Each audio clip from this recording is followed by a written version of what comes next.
Lawrie Pollard, affectionately known as Lawrie, was born in Winnipeg in 1928. Raised during the Depression and World War II, Lawrie studied commerce at the University of Manitoba. But in 1947, he found himself working at the family business, Salts and Pollard. Lawrie recounts a conversation with his father. So he came back from having purchased the majority of the shares and said to me, son, you're not going back to university. You're staying here and we're going to run this place. I own it now. So when the war was over and business all of a sudden boomed compared to the Depression and the war, everything started to go then. Early on, Lawrie's father, Wilbur, gave him some advice that had a profound impact.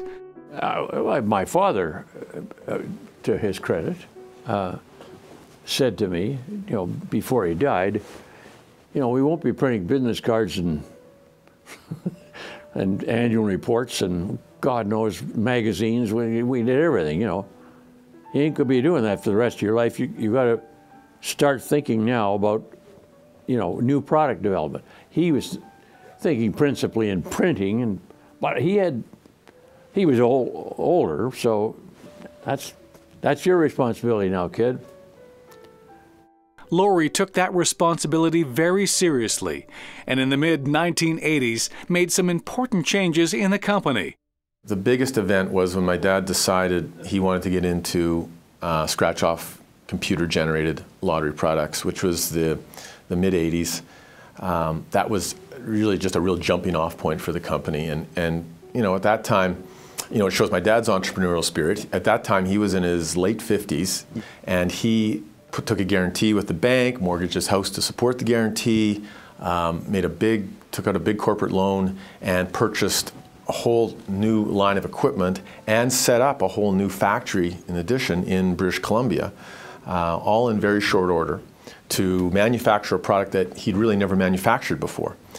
If you don't come to grips with what can we do that's a little bit different, we were huge printers of letterheads and envelopes and whatnot. All that office stuff. Well, people don't use, I say they use letterheads once in a while, but nothing like they used to. The business that we were in was partly security, annual reports and things of that nature. They've gone. They're virtually dead. They're still annual reports in a way, but nothing as sophisticated as there used to be.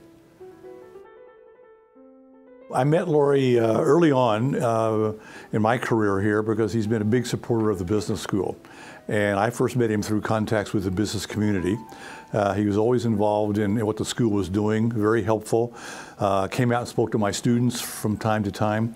I was impressed by the nature of the company because at the time I had met him, the company had switched gear, so to speak, away from the commodity printing business into lottery products.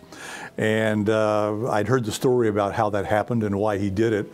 And I consider it to be a great strategic lesson for my students to learn how to reposition your business when things are going south in your traditional business. And Lawrie was a good example of somebody who saw that, took the initiative, made tough decisions, took some huge risks in doing it. And of course, as we see today, ended up with a very, very good company.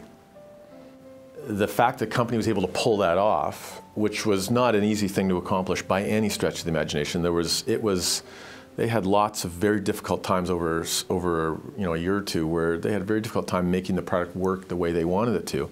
The fact they pulled it off was absolutely transformational, and the company's never been the same since. Because of Lawrie's vision, Pollard Banknote Limited now employs 1,200 people, has 5 factories, and prints 1 billion lottery tickets every month.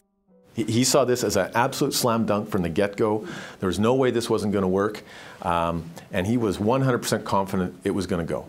So when he signs up for the bank loan, when he takes out the mortgage, when he does all those things, buys out his brothers, moves into this whole new business, he's not sitting there going, well, maybe it'll work, maybe it won't, I really hope I can pull this thing off. He's really confident it's going to work. So I think there's a real optimism and a real positive outlook, which is maybe why sometimes entrepreneurs blow up, but it's also why they pull off things that somebody who's more trained to see the downside just never gets into. I spend a lot of time with the company and Lawrie, and he can go through this plant, go through all the plants in the U.S. that are there, and the people know him. He made a point to know everybody who worked for the company, and he was literally seen, even when he was active as a CEO, as kind of a father figure. And people who've been working here 25, 30 years later will still talk to him. He knows their name, he talks to them regularly, and to me that created what we probably call a family business, but it was more than that. It was Lawrie and his commitment to the employees, their livelihood, and keeping a good business here in Winnipeg. I remember as a young lawyer showing up at a Salvation Army luncheon.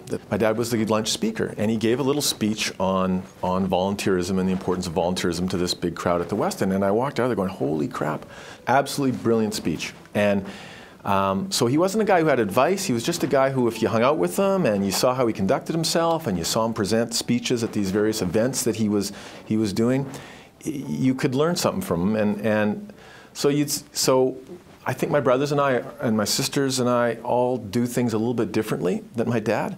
But at the end of the day, a lot of our values are really similar to his. It's really come through to us how important it is to be involved in the community. It's really come through to us how important it is to be giving. It's really come through to us how well you want to treat people who work with you. So if you see my dad, he walks around this office to this day. He's on a first-name basis with everybody in the company. He loves to have lunch sitting down in the cafeteria with whoever he sits down and has lunch with that day. And my dad will talk to somebody from the back of our shop who's been with us for a few months. He'll have the same conversation with that lady that he would have with one of his best friends at the golf club. I think his legacy probably for him is the 1,000, 1,200 employees who work at Pollard Banknote in really good manufacturing jobs because of my dad's vision, 30 odd years ago. And it's a pretty incredible legacy for him. He walks out back there and people take pictures of him. They stop him and they take pictures with them. He's a huge Winnipeg booster. One of the things that will get him a little cheesed off is if you try and tell him there might conceivably be better places to live in the world than Winnipeg. He's never seen it that way. Throughout his life, Lawrie has been involved in the community with organizations like the Salvation Army, the Chamber of Commerce, the University of Manitoba, the United Way, and many others. It isn't sort of one interest with him. It's been a variety of interests, all having to do with what's important to the community. He has raised a lot of money. He's been involved in a lot of boards. He's been a big booster for all these various organizations, and they really cross, some of them they just cross all kinds of different boundaries. When the Human Rights Museum came up and Gail Asper started coming around asking for money, she comes to see me. I went to school with Gail. I know Gail well, and she's talking about $1 million. And I'm saying $1 million, like, we've never given any kind of donation like that ever. There's no, I'm saying to my brothers, and there's no way we're going to give $1 million. I talked to my dad at that time. There's no question in his mind we were going to give $1 million to that. And so that's really where he's been right through. It's not, I couldn't even tell you what the one thing is. It's just everything. But it's all based on the community.